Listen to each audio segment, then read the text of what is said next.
Assalamu alaikum ‘yan uwa musulmai, barkanmu da safiyan yau, da fatan kowa ya tashi lafiya. Yau kuma na zo muku da garaɓasar addu'a mai tarin falala da yawa daga bakin da baya ƙarya, ga wanda kuma Allah ya basa ikon haddacewa yake karantawa. Wannan addu'a duk wanda ya karanta za a bashi lada miliyan 1, za a kankare masa zunubai miliyan 1, za a ɗaukaka darajarsa miliyan 1. Subhanallah, Allahu Akbar, wannan falala ne mai tarin yawa. Ya Allah ka ba mu ikon haddacewa kuma muke yi. Jama'a, ku saurara ku ji wannan addu'a.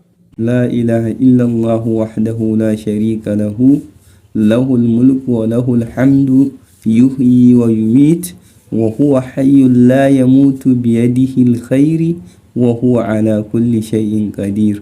Masha Allah, Allah Ubangiji ya ba mu ikon haddacewa kuma ya ba mu ikon yi. Allah ka samu dace. Sai wani lokaci kuma na kawo muku wani addu'a kamar haka.